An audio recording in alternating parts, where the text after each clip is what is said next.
El comando de Janet Jara ha implementado una reestructuración en su equipo de vocerías con miras al tramo final de su campaña presidencial.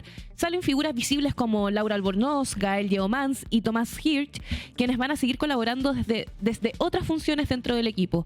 La decisión, comunicada oficialmente este lunes, coincide con cuestionamientos públicos hacia Albornoz por su rol en el directorio de NAP y el financiamiento de sus viajes al extranjero. En reemplazo se designó a los senadores Ricardo Lagos Weber y Alejandra Sepúlveda como nuevos rostros comunicacionales de la campaña. Y para hablar de todo esto estamos ni nada más ni nada menos con el rey del facto, Sí. Camilo Espinosa. Bienvenido. Camilo, que esta campaña se pone caliente, ¿eh? Sí, un giro que, a ver, yo estuve conversando ayer con personas del interior del comando y más o menos lo que decían era que se venía este cambio preparando desde hace algunas semanas atrás. Ya es algo como que ya se venía pensando, habían ciertas tensiones que tenían que ver con algunos voceros, pero antes de entrar en eso, lo que en el fondo planteaban a modo de diseño era que la candidata tenía que asumir más protagonismo, ya como que tuvo un proceso, sobre todo el proceso programático que ya está culminado, en donde no estaba tan en la primera línea y desde ahora estaría como empezando a figurar más. ¿Qué pasa con los voceros? A ver, yo separaría. Está el caso de Laura Albornoz, que es una figura exdemócrata cristiana, una figura política muy importante, la tuvimos acá también en Turno AM entrevistada, que es conocida por liderar o ser parte de los equipos que lideraron las principales transformaciones en el mundo de la mujer, sobre todo en los gobiernos de Michelle Bachelet. Y ella de hecho renuncia a la democracia cristiana un poco en ese contexto, en esa disputa, en esas tensiones que habían, sobre todo en procesos importantes. Ahora, ¿qué pasa con Laura Albornoz? A ella la venían asediando de manera más o menos consistente, principalmente del Partido Republicano, por este trabajo que tienen en NAP en el directorio.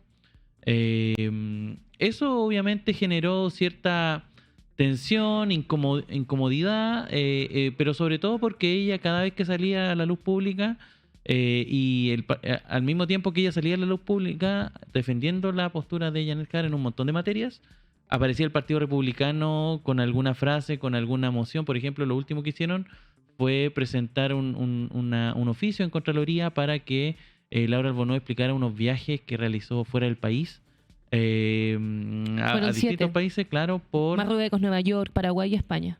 Exactamente, y creo que son como 6 países, si no me equivoco. 7 países ya. Y 7 viajes a destinos. Y lo que quieren investigar es si esos viajes fueron financiados con platas públicas, un poco en el fondo seguir picaneando hacer la línea de trabajo que hicieron con Francisco Vidal. Claro, meterle presión en el fondo, ahí apretar ahí. Yo creo que como los tiburones olieron un poco de sangre y fueron, digamos, a la casa de Laura Albornoz.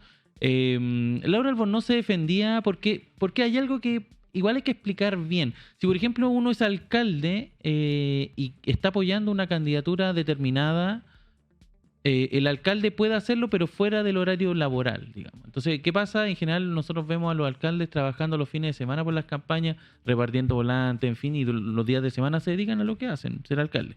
En el caso de Laura Albornoz, ella como directora, ocurría que su trabajo en verdad es más bien formar parte de las reuniones de directorio. O sea, un trabajo más bien no menor, porque es de alta importancia dentro de NAP, pero sí en términos así como de carga laboral, no le ocupaba mucho tiempo, así que en general podía cumplir esta situación. Ahora lo que cuestionaban del Partido Republicano era que por un lado esté administrando una empresa pública y al mismo tiempo respaldando una candidatura presidencial. Lo que en el fondo no es un problema legal, sino que más bien un problema que podríamos circunscribir dentro de lo ético.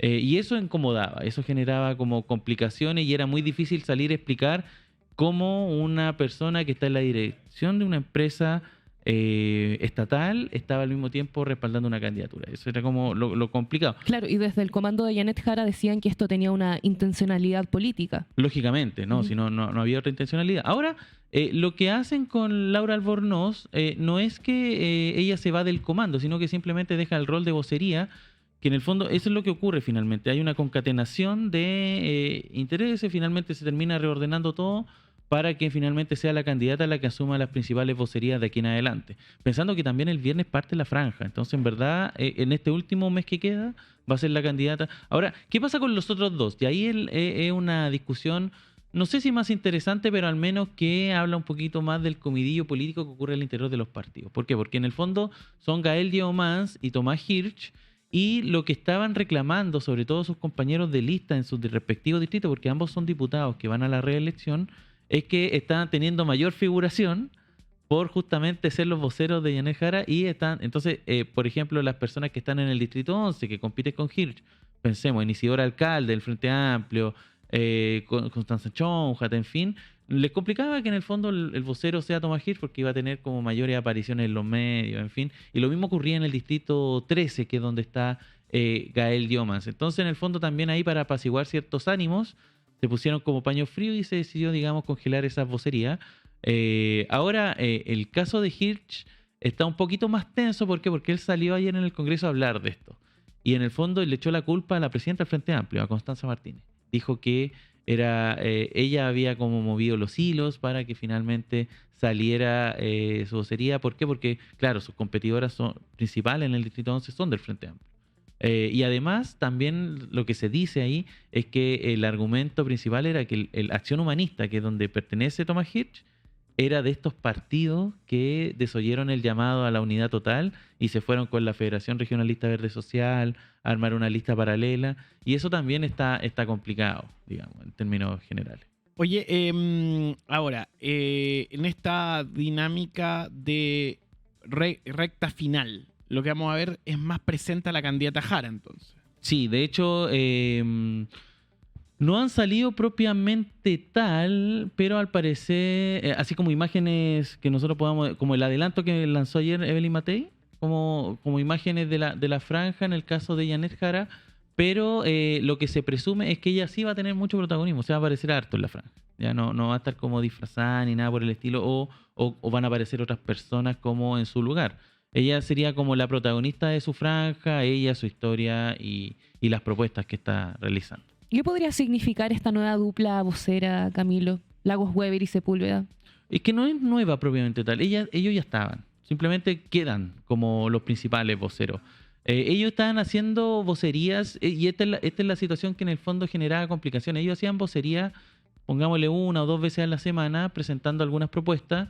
Y querían hablar de eso, de las propuestas, todo lo que habían estudiado, seguramente tenían cifras en la mano, en fin, que el tema del hipotecazo, el tema del 20% menos en cuentas de la luz. Sin embargo, lo que ocurre finalmente es que en esas mismas como conferencias de prensa, los periodistas le preguntaban, oigan, ¿y qué pasa con esto que presentó el Partido Republicano contra Laura Albornoz? ¿Cachai? Como que se iban en la polémica, se iban en el fondo buscaban eso y finalmente terminaba opacando el tema de la propuesta y no lograban salir. Así que finalmente lo de Lagos Verde también estaba complicado. ¿Por qué? Porque él también es parte importante del Senado.